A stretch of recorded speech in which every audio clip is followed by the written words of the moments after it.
Hola, ¿cómo están? Qué alegría verlos en este primer programa de 2025. Estamos con Axel Kaiser. Parásitos mentales es el libro que acaba de publicar Axel, editorial Ariel, 7 ideas progresistas que afectan nuestro pensamiento y sociedad. Ya vamos a ver de qué se trata. Axel es muy reconocido, es una de las figuras principales de la batalla cultural, un gran estudioso y difusor de las ideas del liberalismo en el mundo y en Chile. Y lo hemos invitado a hablar de este libro porque estamos en un momento efectivamente donde el tema de la batalla cultural se ha vuelto a situar en el primer plano. ¿Cómo estás, Axel? ¿Qué tal? Muy bien, Alejandro, gracias. Muchas gracias por acompañarnos nuevamente. Igualmente. Oye, cuéntanos un poco en qué estás, porque yo que te sigo por las redes sociales y por otros lados, te veo de repente dando conferencias acá y fuera. El ministro Caputo te citó como un referente de la batalla cultural, que ciertamente lo ha sido desde la fatal ignorancia, por ahí por el 2009 en adelante, y ahora aparece este libro, Parásitos mentales. Sí, es parte de mi, digamos, convicción hayekiana, porque yo me metí en esto después de leer a Hayek, que era una persona que tenía esta convicción de que las ideas finalmente definen la historia, definen el curso de la evolución social, económica y política. Y eso a mí me abrió los ojos. Esto yo lo leí en Camino Servidumbre primero, pero después lo repito en los Fundamentos de la Libertad en varias partes. Y escribí el libro La fatal ignorancia el 2009. En ese libro yo predije bastante de todo lo que pasó, el derrumbe del sistema económico chileno que vino después, porque estábamos perdiendo la batalla cultural con la izquierda. Y yo fui el primero, tengo que decirlo porque si no nadie te lo reconoce, pero fui el primero en Chile en plantear que la batalla cultural y las ideas era algo relevante. Nadie había dicho eso, no solo en Chile, sino también, yo diría, en el resto de la región, América Latina. De esa manera con más impacto público y todo, por lo menos nadie lo había hecho. Entonces yo metí ese concepto. Y ese es el libro que resultó tan influyente en Javier Milei. Yo a Javier Milei lo conozco, la primera vez que me junto con él, le firmo y le dedico La fatal ignorancia. Porque teníamos un amigo en común, entonces a través de ese amigo en común nos reunimos y yo le firmé el libro. Javier Milei no era tan conocido en esa época y le impresionó mucho que yo hubiera podido predecir todo lo que ocurrió después. Entonces hoy, y por eso el ministro Caputo también me ha citado, el texto de cabecera que ellos tienen como referente para que no ocurra en Argentina lo que nos pasó a nosotros, es decir, que después de todas las reformas económicas, de todo el trabajo titánico que están haciendo, no se desmoronen. Bueno, ese texto es La fatal ignorancia. Por eso la importancia de la batalla cultural, y están dándole énfasis a eso. Y yo fui el que partió con ese tema en Chile. La derecha en general estaba muy en lo económico, nadie creía que estaba todo perfecto, que el sistema se defiende solo, que los resultados hablan por sí mismos. Y yo fui el que metió esta cuestión y dijo, no, esto no es así. Y bueno, las predicciones, como digo, se cumplieron. Y en última instancia, hoy día cuando se habla de esto, yo estoy contento, no solo por la enorme influencia que ha tenido en Argentina, el proceso revolucionario, entre comillas, que está teniendo lugar allá. ¿Es revolucionario? Es revolucionario, sí. Es revolucionario en el sentido originario de la expresión. Sino también porque ahora se convirtió en un tema de discusión general en Chile. No espero que ningún académico ni intelectual de este país me reconozca que fui yo el que partí con esto, porque este es un país súper chaquetero, ya lo sabemos, y muy envidioso. Pero por lo menos las ideas se han metido y estamos conscientes de que esto es clave. Y estoy contento de haber sido el primero en haberlo planteado de manera tan clara. ¿Y cuál es la lógica de tus libros? Porque tú tienes varios libros. El economista callejero, no te sabría decir cuántas semanas estuvo entre los más un año vendidos. Un año. Número uno, un año, sí. La novela que escribiste, que yo tuve el gusto de presentar ahí en la Fundación para el Progreso. Y ahora vienes con Parásitos mentales y tienes otras cosas por ahí. Sí, tengo varios libros, la verdad es que han sido exitosos, estoy contento. El economista callejero fue un libro de un nivel de éxito y que se vende pirata en todos lados, se ha publicado ya en 5 idiomas, o sea, el libro está en alemán, está en portugués, está en inglés, está en español, ahora viene en esloveno, se va a publicar, y está en polaco, o sea, 6 idiomas. Y yo creo que se va a seguir publicando, porque Me dijo Dietrich McCloskey, así que esto no lo estoy inventando, pero me dijo, mira, para mí la mejor introducción que se ha escrito para público general de economía. Me dijo, es mejor que el libro de Henry Hazlitt, Economics in One Lesson. Con lo cual yo me sentí muy realizado, ¿te fijas? Y creo que ese libro, si tú combinas la Economista Callejero con el Parásitos Mentales, que son dos libros cortos, fáciles de entender, tienes como el armamento para el público general para neutralizar el avance del proyecto estatista de la izquierda o de la derecha, lo mismo donde vengan, pero sobre todo de la izquierda. Yo escribo para generar un impacto, para cambiar la historia. Y en general para público amplio. Sí, y para público amplio. Pero es interesante porque el Economista Callejero, por ejemplo, hay amigos economistas míos que lo han leído y me han dicho, oye, ¿sabes que yo nunca había visto las cosas de esta manera? Si bien más o menos entendían y sabían, pero como que los ha hecho verlas de una forma, por ejemplo, no entendían bien la teoría del valor de Marx, que yo la desmonto en ese libro. Y otras cosas. Entonces, un amigo me escribía ayer precisamente, que es doctor en economía de Chicago, y me decía, yo no había leído tu libro porque asumía que yo sabía todo, pero lo estoy leyendo y lo encuentro magistral. O sea, como tú explicas en términos simples todos estos principios y todo. Yo creo que el valor agregado del libro es ese. Obviamente yo no tengo ninguna idea original en el libro que tú digas, oye, wow, qué impresionante, descubrió algo nuevo, le van a dar el premio Nobel. No. Explicarlo de siempre. Pero explicar cuestiones que están metidas en textos eternos de economía, en la acción humana de von Mises, en Capitalismo, Socialismo y Democracia de Schumpeter, en un montón de cosas, Hayek, Precios y Producción, en pocas páginas, de manera simple, que todo el mundo pueda entender, también es un arte. Y ese es el gran valor agregado. Y en ese sentido me considero una persona que está en la tradición de Bastiat y de Henry Hazlitt. Y espero que el libro vea el éxito que merece también en Estados Unidos, que yo creo que lo va a tener en su minuto. Yeah.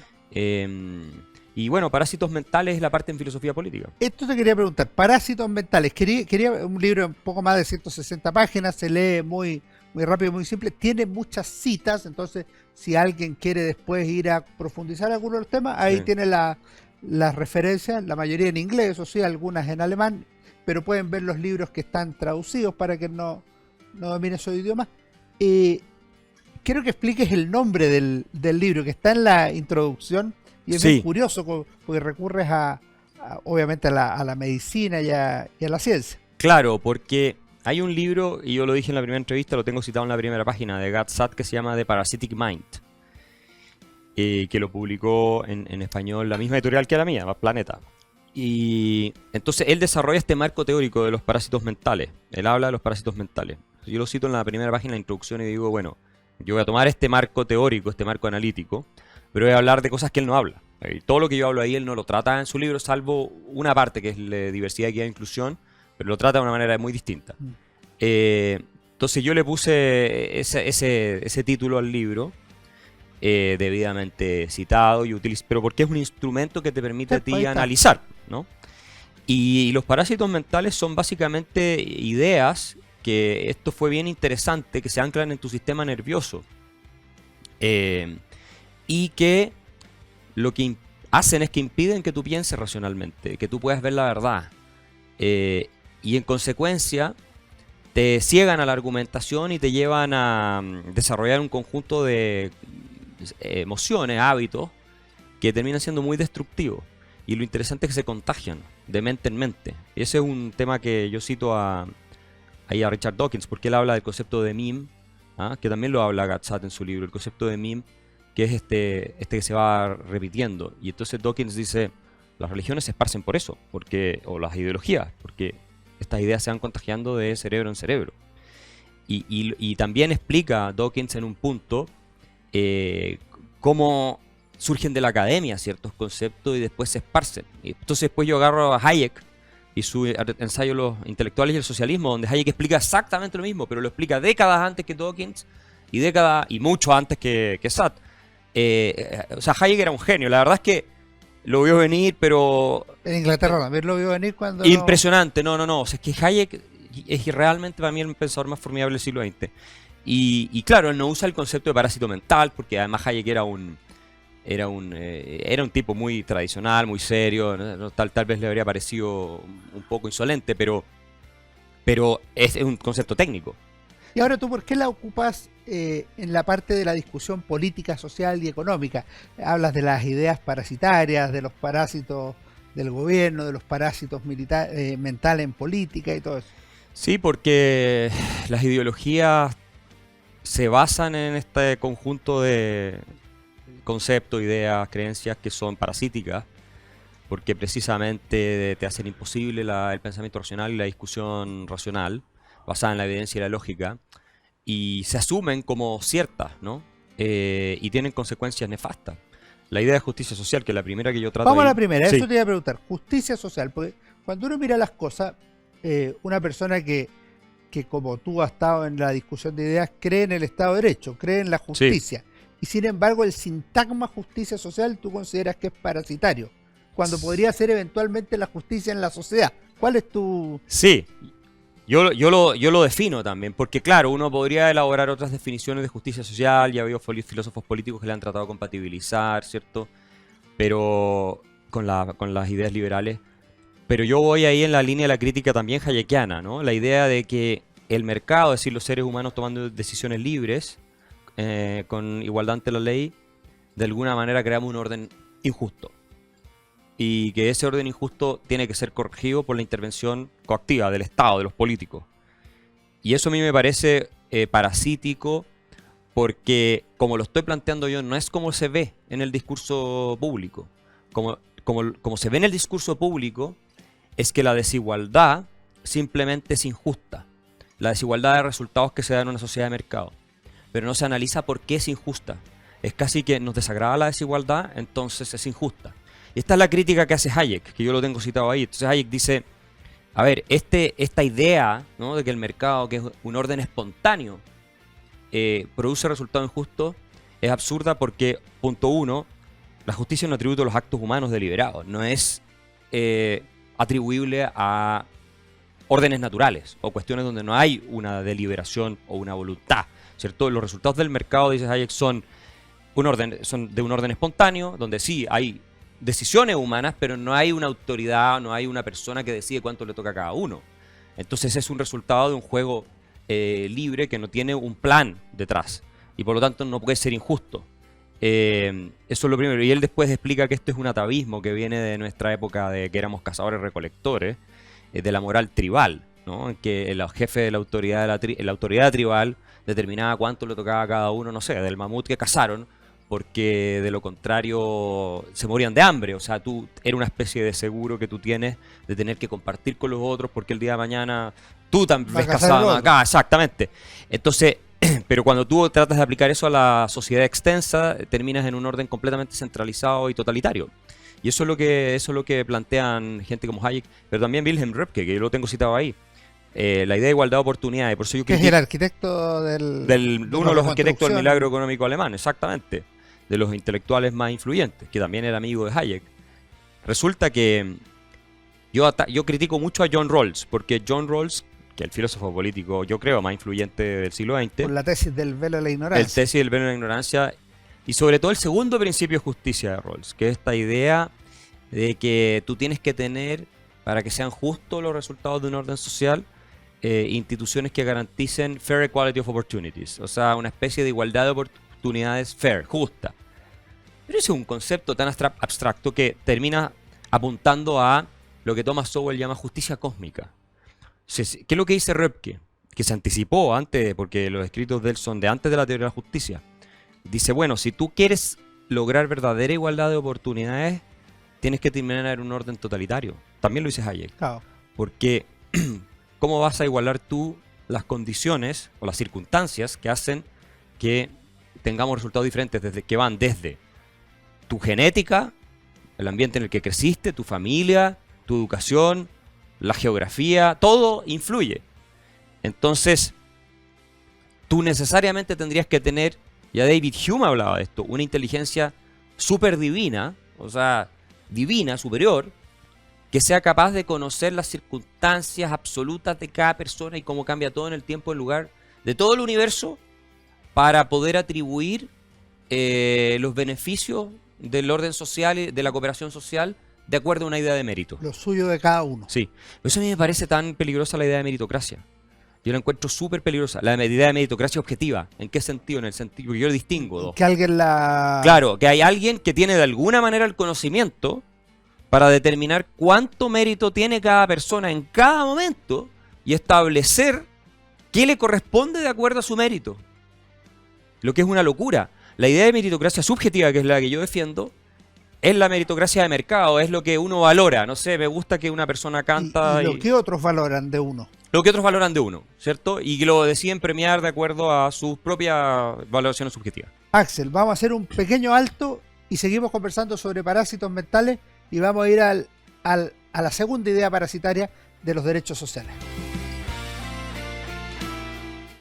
Hola, estamos juntos, claro, juntos, todos los días, todo el día, en Radio Agricultura y en Agricultura TV. Sé parte de la comunidad de Deportes en Agricultura. Escúchanos aquí en Radio Agricultura 92.1. Entretención aquí en Agricultura y Agricultura TV. Búscanos en redes sociales como Deportes en Agricultura. Síguenos en agricultura.cl. Síganos en todas nuestras redes sociales. Síguenos en TikTok como Deportes 921.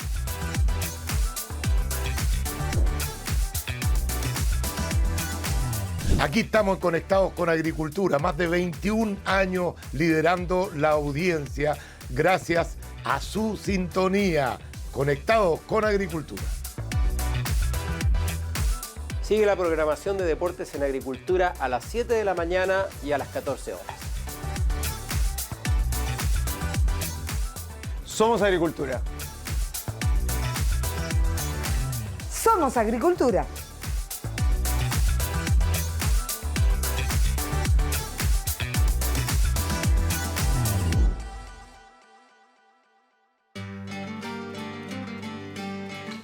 Estamos con Axel Kaiser, Parásitos Mentales, un libro que se está vendiendo, circulando harto, se regaló para Navidad, fue uno de los más vendidos a fines de Año Nuevo, y este 2025 es una buena lectura para el verano, para el que le interese estos temas. Derechos sociales, tenemos la misma cuestión, y estuvo muy de moda en Chile en torno al 18 de octubre y la primera Constitución.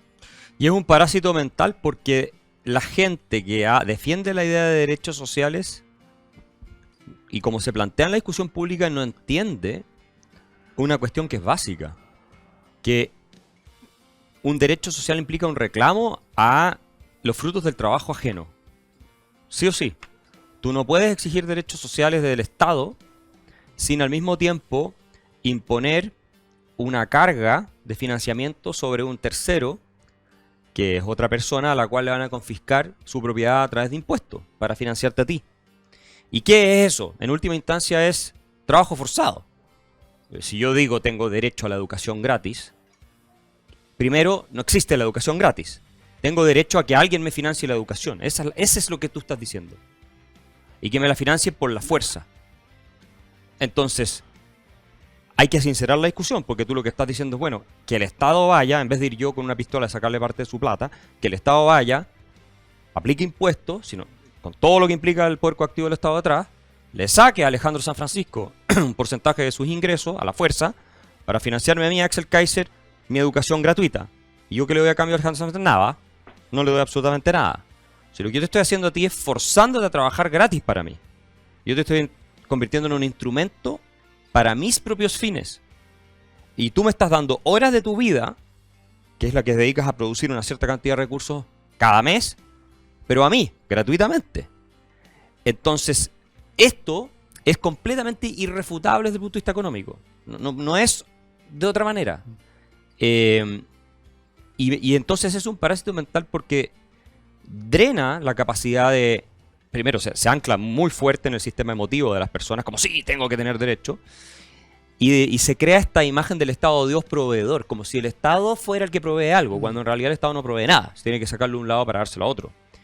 Entonces, este parásito mental a lo que conduce a la colectivización de la propiedad.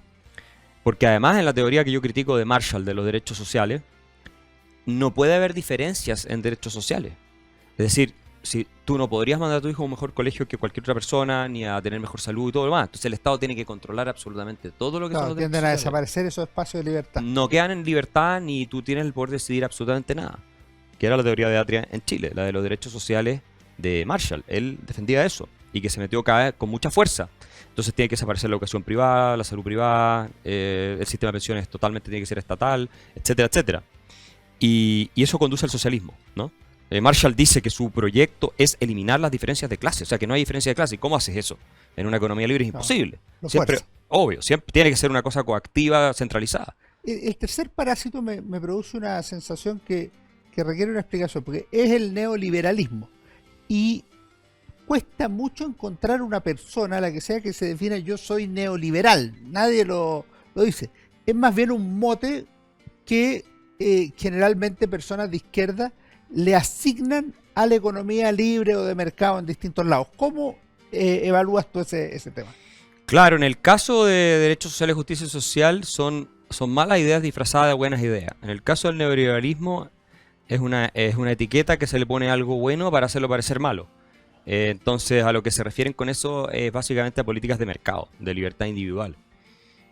Y de nuevo es un parásito mental porque es algo que no tiene rigurosidad racional detrás. O sea, es básicamente infectar una determinada, no solo visión del mundo, sino política económica, con una etiqueta que suena despreciable, para que la gente, sin entender lo que hay detrás, rechace lo que implica el neoliberalismo, que básicamente es libertad individual, ¿no? Porque el neoliberalismo, y lo dice Fidel Castro, yo lo cito en el libro, nosotros somos todos no sabemos lo que somos. No sabemos lo que somos, somos antineoliberales. Claro. Bueno, ¿y qué es lo que es antineoliberalismo? Lo define él mismo. Es el capitalismo, la economía de mercado. Eso es el neoliberalismo. Cuando Boric dice en Chile voy a enterrar el neoliberalismo, ¿de qué está hablando? De enterrar la economía de mercado, o sea, especialmente en todas estas áreas de derechos sociales, pero eso es lo que él dice. Y te acuerdas que dijo en una entrevista también que una parte de él quería ver desaparecer el capitalismo. Claro. Bueno, entonces es un profundo anticapitalismo, pero claro, como bien explica Hayek en Camino y Servidumbre, si tú eres un anticapitalista y sigues esa línea, terminas en Venezuela. Es decir, el paraíso antineoliberal es Venezuela o Cuba, ¿no? Entonces, la gente no entiende a lo que conduce el querer deshacerse del neoliberalismo, incluso en Chile, que hemos colapsado en el ranking de libertad económica después de las reformas de Bachelet y todo lo que se ha hecho.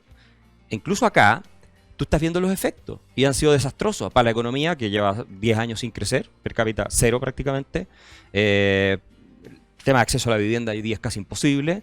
El desastre que tienes en la gestión de todos los recursos de los contribuyentes, aparte a partir del Estado, las listas de espera en los hospitales, etcétera. O sea, todo está mal. En la medida en que menos, entre comillas, neoliberales somos, peor está el país. En la medida en que más crece el Estado, peor estamos todos. Entonces, ese es un parásito que me parece importante porque no solo lo dicen los populistas en América Latina, sino que lo utilizan académicos renombrados. Yo hablo mucho de Joe Stiglitz, por ejemplo, el premio Nobel de Economía. Que es un gran propulsor de los gobiernos populistas en la región. Es un gran propulsor, fue de Chávez, de los Kirchner, de Correa, de Evo Morales, también de Castro por lo demás. Y entonces él escribe libros y artículos atacando a Hayek y Friedman. Está obsesionado con ellos. Y les atribuye, como la izquierda en general, esta cosa del neoliberalismo. Y obviamente él dice que son responsables de todos los males del universo. Pero es importante entender que es un concepto trampa, que es uno de estos parásitos mentales que no te deja entender la realidad. El cuarto, en cambio, es un concepto positivo. Bueno, el Estado benefactor, el Estado de bienestar, el Estado que se preocupa de que la gente esté bien. Tú dices que ahí hay trampas, pero también dices que incluso hay una trampa de origen. Si pudo haber estados benefactores, es porque antes hubo liberalismo que permitió el desarrollo económico que hizo que esos estados florecieran, caso de Suecia y algún otro. Claro, el Estado benefactor, además, la gente se olvida que surge fundamentalmente en Alemania, también en Inglaterra, pero claro, en Alemania con Bismarck como parte de su proyecto imperial, para y además competir con la izquierda más marxista o socialista, y tenía por objeto crear dependencia, y él lo reconoce. Yo tengo la cita de Bismarck donde él dice: yo quiero que la gente sea dependiente del Estado porque los podemos controlar más fácil. Y era una manera, von Mises lo explica, yo lo cito, de neutralizar también movimientos liberales que habían contra el absolutismo prusiano.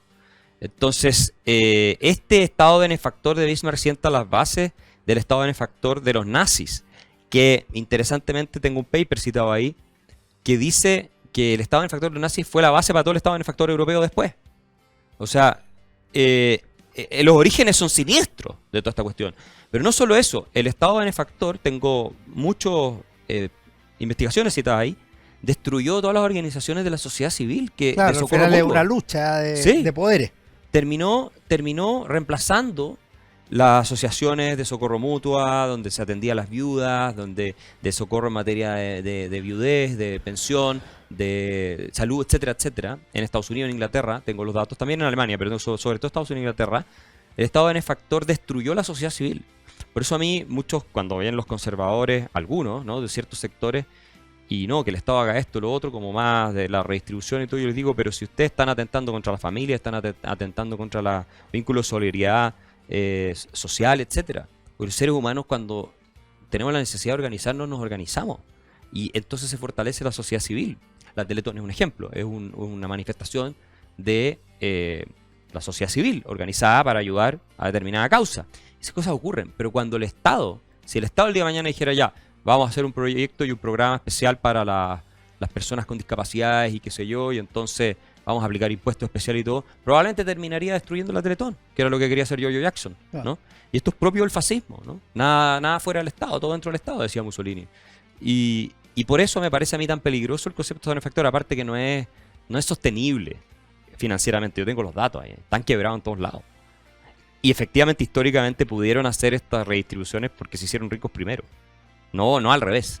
O sea, tú no puedes ser Estado benefactor en Haití o en Bolivia. No puedes, porque no tienes los recursos. Falta la fase de crecimiento. Claro, no tienes la plata. En el concepto de responsabilidad social empresarial, que es el quinto parásito, me llama la atención una cosa, porque objetivamente todos tenemos una responsabilidad social. O sea, tú como intelectual vas a la radio, vas a la televisión, escribes en los diarios, porque tienes una responsabilidad con la sociedad de difundir determinada idea. El bombero tiene su responsabilidad social, los profesores tenemos una responsabilidad social. Los empresarios también tienen una responsabilidad social. ¿Por qué consideras que la responsabilidad social empresarial, tal como está manifestada, es una trampa y llega a ser un parásito? Esto es algo que ya analizó Milton Friedman en los 70 y tiene un artículo muy famoso, Friedman, que yo cito en el libro, donde él dice que la responsabilidad social empresarial, como estaba planteada entonces y como está planteada hoy, por lo demás, terminaba conduciendo, si uno era consecuente, a un orden socialista completo. ¿Por qué? ¿Qué es lo que hace? Básicamente desnaturaliza el rol de los empresarios, de las empresas. El rol de las empresas es proveer de bienes y servicios, ¿cierto?, de la mejor calidad posible a los mejores precios posibles a los consumidores, ¿no? Y contratan gente y crean una serie de beneficios a partir de ahí. Es decir, si no hubiera empresas estaríamos en la era de las cavernas, estaríamos todos muriéndonos de hambre, todo lo hacen las empresas. Entonces, el rol social de la empresa existe en la medida en que crea el stock de riqueza que los seres humanos necesitamos para sobrevivir. Eso hacen las empresas. Y por eso von Mises decía que el empresario es un benefactor social, ¿no? Que una de las lecciones del economista callejero. El empresario, por definición, es un benefactor social. Lo que no significa que sea un santo, pero sí es un benefactor social. Pero ¿qué ocurre? Que hoy día a las empresas, este concepto de la responsabilidad social empresarial les exige empezar a preocuparse del medio ambiente, crear áreas verdes y un montón de otras cosas, de la diversidad de género o genital, como me gusta decirlo a mí, de sus plantas de trabajadores, de, qué sé yo, de la diversidad racial, de si es que incluso llegan al punto de si están promoviendo o no la agenda transexual. Todo esto va en el marco de, ¿cierto?, de la responsabilidad social, que en la época de Friedman también tenía que ver con que las empresas bajaran artificialmente los precios para que la gente pudiera comprar cosas. Entonces, ¿qué ocurre? Que se politiza el rol empresarial. Y el problema estaría efectivamente en virar hacia lo políticamente correcto y no en el cumplimiento efectivo de una responsabilidad social empresarial, porque tú mismo dijiste, el empresario es un benefactor. O sea, tiene una responsabilidad social, la cumple. A veces la cumple con menor o mayor éxito. Lo que hay en lo que tú dijiste es un catálogo que un tercero que toma cierto poder define que tienen que hacer todo. Exacto. Y termina, como decía el mismo Friedman, desnaturalizando el rol de la empresa, politizándolas, llevando lo que es propio de la discusión, no sé, en el Parlamento o la discusión política, al seno de la actividad productiva, y una manera de colectivizar a la empresa. Porque si tú le impones, y hoy día es así, tú le impones cargas de construir áreas verdes donde van a operar, por ejemplo. ¿Quién asume ese costo? Bueno, lo asume la empresa. O sea, tú estás de alguna manera aplicando un impuesto indirecto al decirle a la empresa que usted tiene que gastar toda esta cantidad de millones para crear el área verde en tal parte, si usted quiere operar en esta parte, o facilidades o instalaciones deportivas para la gente, o lo que se te ocurra. Porque eso es lo que se llama el shareholder capitalism, ¿no? El capitalismo de las partes interesadas, o sea, todos los que tengan algo que ver con la empresa, porque, no sé, está en tu barrio funcionando, tienen algo que decir respecto a lo que a la empresa le corresponde hacer o no hacer. Versus lo que defendía Friedman, que es el stakeholder, el capitalismo de los accionistas, ¿no? Que es básicamente la idea de que la función de la empresa es maximizar el valor para sus accionistas. El shareholder, lo dije al revés, el shareholder capitalism, el de las acciones, el stakeholder capitalism, el de las partes interesadas. Y entonces dice Friedman, bueno, si maximiza el valor del accionista está haciendo bien su trabajo, pero el resto son cuestiones que no tienen nada que ver con el rol de la empresa. Yo cito muchos estudios allá, que además toda esta cosa del ESG, el ESG, que es todo esto... Vamos a ir a eso, porque sí. ese sería como el sexto... Sí. Pero está en el mismo, el ESG... Es que hace un link pero ahí. hay un link, sí, hay un link, es verdad. Hay un link. Sí. Ya, dame entonces, vamos a hacer un pequeño alto y volvemos con ese tema, Parásitos Mentales, que aborda 7 ideas progresistas que infectan nuestro pensamiento y sociedad, con Axel Kaiser. Hola, estamos juntos, claro, juntos, todos los días, todo el día, en Radio Agricultura y en Agricultura TV. Sé parte de la comunidad de Deportes en Agricultura. Escúchanos aquí en Radio Agricultura 92.1. Entretención aquí en Agricultura y Agricultura TV. Búscanos en redes sociales como Deportes en Agricultura.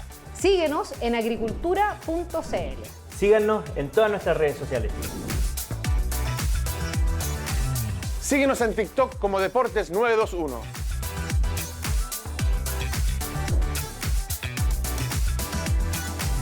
Aquí estamos conectados con Agricultura, más de 21 años liderando la audiencia gracias a su sintonía. Conectados con Agricultura. Sigue la programación de Deportes en Agricultura a las 7 de la mañana y a las 14 horas. Somos Agricultura. Somos Agricultura.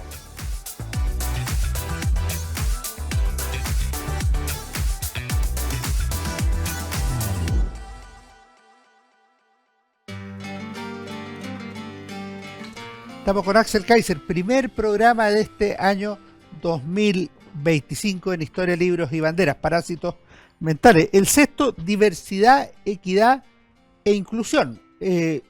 Son conceptos que en principio son valiosos. Un liberal, ¿cómo no va a valorar la diversidad? La inclusión es parte de lo que te lleva el trabajo, etcétera, etcétera. Y la equidad es la justicia, el Estado de Derecho. Pero no es eso lo que tú hablas acá. No, es que la diversidad, equidad e inclusión, que se formula como DEI, que es un solo concepto en inglés, básicamente es un parásito desarrollado por la ideología progresista postmoderna, diría yo, cuyo objetivo es la destrucción de la civilización occidental. Yo sé que esto suena ultra exagerado, histérico, hay mucha gente que decir de qué está hablando, pero cuando tú analizas lo que hay detrás, ¿no? Y que son pensadores como Foucault, como Derrida, la Escuela de Frankfurt y otros más, lo que sostenían era que Occidente era una civilización esencialmente opresora, ¿no? Creada por el hombre blanco heterosexual, una civilización patriarcal, cuya estructura completa, no solo desde el punto de vista jurídico, sino también desde el punto de vista del lenguaje, de las instituciones sociales, de la economía, está diseñada para oprimir, marginar y discriminar a distintos grupos que son hoy día todas estas víctimas que aparecen en todos lados. Entonces, ¿qué es lo que plantea la diversidad, equidad e inclusión? Es básicamente desmontar la institucionalidad y la filosofía liberal clásica que se funda en la idea de la Declaración de Independencia de Estados Unidos. Todos somos creados iguales y por lo tanto se nos tiene que aplicar la misma regla a todos. Desmontar eso para crear una sociedad que ahora sí es de castas y de tribus, en que donde sí va a haber discriminación de verdad, porque tú vas a dejar fuera a los grupos opresores. El opresor por excelencia es el hombre blanco heterosexual occidental. O sea, a ese hay que discriminarlo, hay que dejarlo fuera, tiene que tener mucho menos probabilidades de entrar a un trabajo, de ascender, etcétera, etcétera. No por sus capacidades, ni por lo que es capaz de producir, sino simplemente en función del color de piel. Y entonces este parásito, a mi juicio, es el más peligroso de todos, porque está diseñado para destruir absolutamente los fundamentos del Estado de Derecho, de la democracia liberal y de lo que es una sana idea de mérito, de desempeño, ¿no? No la meritocracia subjetiva que hablaba yo, sino que de desempeño. Me llaman la atención los datos que da en ese mismo tema respecto de las universidades norteamericanas, por ejemplo. Es una vergüenza. O sea, Harvard perdió un juicio con las comunidades asiáticas americanas y ahí están los datos. O sea, en el libro yo los tengo. Tú, si eres blanco o eres asiático americano, porque a ellos también los discriminan muchísimo para favorecer a afroamericanos y latinos. Tú tienes, la cifra no me acuerdo, pero era como 5 veces más probabilidades si eres afroamericano con la misma nota de examen de ingreso a la universidad, de entrar a la universidad, que si eres blanco o eres asiático americano. Y si eres negro, lo que se mira como discriminación positiva es una discriminación negativa también. Es que no existe la discriminación positiva. Claro, pero así se vendió. Pero se vende como positivo, pero no, ese concepto a mi juicio que no tiene ningún sentido, un oxímoron. Discriminación siempre pero tú no puedes favorecer a alguien sin perjudicar a otro. Entonces lo mismo que antes que se discriminaba a una persona por ser negra era para favorecer a un blanco. Entonces yo podría hablar que era discriminación positiva a favor del blanco, pero hoy día es al revés. Se discrimina al blanco para favorecer al negro, se discrimina al asiático para favorecer al negro o al latino. Entonces, ¿qué es lo que pasa con esto, Alejandro? Que como se termina institucionalizando, tú destruyes el principio de igualdad ante la ley. Porque, en teoría, en una universidad, tú deberás ser seleccionado de acuerdo a tus capacidades, lo que eres, ¿no es cierto?, capaz de aportar. Entonces te hacen un examen de ingreso y los que les va mejor en el examen de ingreso, hay otros criterios, pero en términos generales, debieran entrar, ¿no? Y los que les va peor, no deberán entrar. Da lo mismo el color de piel, el sexo, la orientación sexual. Todo eso da exactamente lo mismo. Pero cuando tú practicas una política de racismo sistémico, como lo están haciendo las universidades en Estados Unidos, las instituciones, lo que tú terminas creando son nuevas jerarquías y una especie de orden estamental, ¿no es cierto?, donde lo determinante no es nada más que tu color de piel y tus genitales, nada más que eso. Y no se diferencia de las leyes de segregación que habían antes. Incluso es peor, casi. En ciertos sentidos peor, porque las leyes de segregación, que eran espantosas, inmorales y todo lo demás, pero bueno, tenían los blancos acá y tenían los negros allá. Pero acá se hace como que todos tienen un espacio, pero en realidad no es así. Porque la discriminación en contra de los que no son afroamericanos, negros, y los que no son blancos, o sea, los que no son latinos, es tan sistemática y tan profunda, tengo los datos ahí, que es una pantalla falsa que proyecta una imagen de supuesta inclusión que no existe. En cambio, la segregación era una cosa brutal, que era honesta. O sea, ahí están y lo podías combatir. Esto es mucho más disfrazado. Pero el problema a nivel institucional es que cuando tú, en vez de empezar a elegir a los buenos violinistas y a los buenos pianistas y a los buenos en una orquesta, empiezas a elegir a la que es mujer porque es mujer, al que es negro porque es negro, lo demás, ¿qué pasa con la orquesta? Se desnaturaliza completamente su función. Y ya no puede ser, entras en un sistema de decadencia absoluta. Porque tú ya no estás siendo fiel a la misión de la institución. En este caso la orquesta o la universidad. Tú tienes a los profesores, los contratas. Pero mira los profesores que están contratando en las buenas universidades en Estados Unidos. Si son una vergüenza. Hoy día ese profesor de Harvard, cualquier picante es profesor de Harvard. O sea, ya no te dice nada ser profesor de Harvard. O sea, mira lo que era la presidenta de Harvard, Claudine Gay, que tuvo que renunciar. Claro que sí. Vamos acercándonos al final. El séptimo parásito el buen indígena, que tiene que ver con las teorías del buen salvaje que vienen Sí. desde el siglo XV, XVI. Claro, ese es el mito que se repite en todos lados y se ha convertido en algo muy persuasivo, influyente en Estados Unidos, ¿no? De que América era un continente casi paradisíaco, hasta que llegaron los occidentales, los españoles, y corrompieron todo lo bueno que había, ¿no? De indígenas que eran inocentes, que no conocían la propiedad privada, que no peleaban, que eran pacíficos, que convivían en armonía con la naturaleza, etcétera, etcétera, etcétera. Y todas esas son tonterías. Entonces es una estupidez. Y esa deuda supuestamente histórica que tenemos con los pueblos indígenas de América es ridícula. No existe deuda histórica, es al revés. Si hubiera que sacar bien las cuentas, la civilización occidental benefició tremendamente a los pueblos indígenas de América, que además se me terminaron mezclando. Entonces hoy día ya es muy difícil decir estos son indígenas. Y esto lamentablemente es una de esas cuestiones que ha cultivado la intelectualidad en las universidades y se ha convertido en una idea fuerza que lleva a la gente a odiar su cultura y su tradición, digamos. O sea, en Canadá tienes que estar todo el tiempo diciendo, bueno, esto era territorio indígena. Cada vez que abres una conferencia te obligan a decirlo en una universidad. Y casi que con un sentimiento de culpa espantoso. En ninguna civilización puede subsistir si no es orgullosa de sus fundamentos y de sus logros. No implica negar todo lo malo que se hizo, pero tampoco esta forma de autoflagelarse permanentemente y pedir perdón y tratar de destruir todo lo que significa tu civilización, que es la mejor que ha existido en la historia, te va a conducir a ninguna parte. Y si los occidentales no reaccionamos en ese sentido, ¿qué va a ser? ¿Cuál va a ser la alternativa si no es la tradición judeo-cristiana occidental? ¿Vamos a la China? No sé, ¿qué es lo que va a hacer? ¿El mundo musulmán? ¿Qué es lo que va a quedar? Ahí los quiero ver a todos los progres, cuando Europa sea islámica y cuando Estados Unidos se desintegre en una guerra civil, a ver qué es lo que van a pensar. No, esto es muy peligroso. Axel, si uno lo mira, yo no soy especialista en los temas, disfruté mucho el libro, pero si uno lo mira históricamente, estos 7 conceptos que tú mencionas se han instalado con fuerza en los últimos 30, 40 años en Chile. O sea, si estaban aquí, hoy día están aquí. Si estaban así, han seguido subiendo. Es parte. ¿Cuál es la causa, crees tú, de que se instalen? Y si no advierte cierta cobardía o incapacidad de quienes tienen una visión más parecida a la tuya.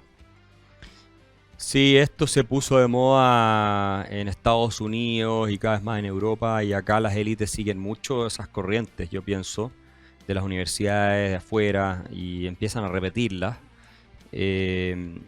Por un lado, y por otro, se convirtió en el ideario de la izquierda progresista en el mundo. Entonces el Partido Demócrata abrazó todo esto fuertemente. Yo creo por eso se fueron de paliza en parte ahora en las últimas elecciones en Estados Unidos. Todo este wokismo, porque esto es todo wokismo. Claro.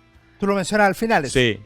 Y también se convirtió en el ideario de la izquierda europea y de la izquierda latinoamericana, pero las supuestas derechas se lo compraron porque no tienen ideas claras y porque son acomplejados. O sea, especialmente en el mundo hispanoamericano, como bien dice Cayetana Álvarez, y esto es lo que yo siempre planteaba también, como que la credencial de demócrata y de buena persona te la reparte la izquierda. Entonces la derecha siempre está pidiéndole perdón a la izquierda y haciendo lo que ella quiere para que los consideren demócratas y les pongan la medalla de demócrata, ¿no? Esta izquierda revolucionaria totalitaria, tipo Frente Amplio, tipo Partido Comunista, les encanta eso. Y Chile Vamos, con excepciones, pero Chile Vamos tiene en Chile ese problema, que tiene un complejo de inferioridad moral con la izquierda que es impresionante. Y sí, encuentro que hay mucha gente cobarde. Muchos confundidos. O sea que podrían tener la idea, pero dicen mejor no me meto en problemas. Sí, exacto. Prefieren no meterse en problemas, creen que así van a salir reelegidos, no son líderes, no lo son. Y muchos están confundidos, no tienen idea, porque hay mucho ignorante entre medio también. Pero yo lo plantearía así. De otro lado, cuando vas al tema de la justicia social, yo creo que todo el mundo está convencido de que la justicia social es necesaria y qué sé yo qué. Pero sin haberlo pensado. Ningún político de Chile Vamos resiste una conversación de 5 minutos sobre el tema de la justicia social. Porque es una cosa puramente emocional. no la conocen desde el punto de vista filosófico.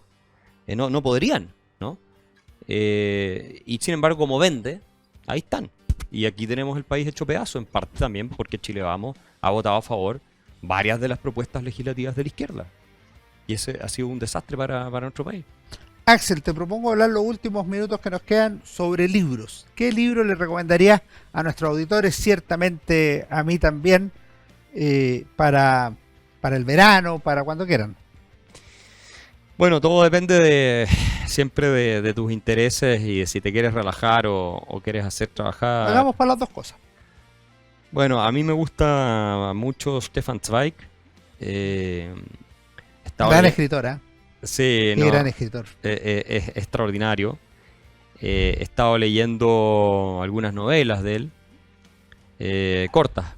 Leí una que se llama Ardiente Secreto hace poco. Ya, no la conozco. Es bien interesante porque es el dilema que enfrenta una mujer, ¿no? Es casada, que tiene un hijo y se va de vacaciones, tiene un mal matrimonio. Se va de vacaciones, una baronesa, creo, si no mal recuerdo, y conoce a un tipo en uno de estos hoteles donde ella está. Y entonces el dilema que enfrenta entre ser madre o ser mujer. Entonces así lo plantea Stefan Zweig y es interesante porque profundiza como en la psiquis del niño de 14 años, del seductor que está ahí intentando básicamente llegar a ella y que primero se hace como amigo del niño y entonces a través de él llega a ella. Es fascinante toda la comprensión que tenía él de la psiquis humana y eso me entretuvo mucho. Y estoy leyendo otras cosas de Tolstoy que me gusta mucho también. Es la literatura que leo cuando estoy ya un poco cansado de leer tanto texto académico. ¿Y de textos de los clásicos del liberalismo o de otras cosas que tú creas que sea necesario leer? Mira, hay un libro que sacamos en la Fundación para el Progreso hace poco, de Jason Brennan, que se llama ¿Por qué está bien querer ser rico? Es un libro bien interesante porque tiene muchos datos de por qué, ¿cierto? Los ricos, no solamente la gente con más recursos tiende a ser más feliz y todo lo demás, sino que todo el beneficio que generan para la sociedad, etcétera. Y se lee fácil, es un libro simple, de una serie de Routledge que es como políticamente incorrecta. Y ese es un libro que lo pueden encontrar en la Fundación para el Progreso y que nosotros esperamos presentar el próximo año, o este año, y que finalmente me parece interesante. Puede ser el 2024, el año pasado. Sí, exactamente. Perfecto. Lo sacamos el 24. Ya. Así que sería ese. Ahora, los grandes clásicos sí, pues siempre están ahí disponibles. Todas las obras de Hayek, de Mises, etcétera. Y algunos están citados aquí en Parásitos Mentales. El que quiera ir a Popper, también citado acá. Hay muchos libros. Yo creo que es una buena lectura para el verano. Es desafiante intelectualmente, pero no es agotadora. De manera tal que pueden jugar con eso. Yo te traía un libro de regalo también, Axel. El refugio chileno a Erich Honecker. Este libro lo hizo Cristian Medina con parte de su equipo. Un momento clave de un personaje importante en la Guerra Fría por la construcción del muro de Berlín. Yo sé que estos temas a ti te interesan, así que dije, ¿qué libro le llevo? Elegí este. Buenísimo, muchas gracias. Para lectura de verano. Muchas gracias por habernos acompañado y cuando tengas un libro nos hace llegar y te tenemos nuevamente acá. Ya, encantado. Gracias, Alejandro. Ustedes no se vayan, ya viene mi recomendación de libro como cada semana. Hola, ¿cómo están? Soy Alejandro San Francisco y esta semana en Historia, Libros y Banderas queremos recomendar este libro de Friedrich Hayek, Camino de Servidumbre, una de las obras clásicas del pensamiento liberal en el mundo. Un libro que surge en torno a la Segunda Guerra Mundial, pero muestra cómo los distintos estados tienden a crecer y los políticos también definen el crecimiento del Estado. Camino de Servidumbre está dedicado a los socialistas de todos los partidos, porque, señala el autor, no es un patrimonio de un partido que se llame socialista o de un grupo que sea más estatista, esta dinámica que levanta al Estado en perjuicio de las personas, sino que es una característica que termina por imponerse en distintos grupos. El autor analiza los totalitarismos del tiempo, la libertad económica y otras áreas importantes del desarrollo económico y social, pensando en Inglaterra, pero que vale para cualquier sociedad. Un libro que es uno de los clásicos del pensamiento y que puede ser una buena lectura para este verano. Que estén muy bien, nos vemos en nuestro próximo programa.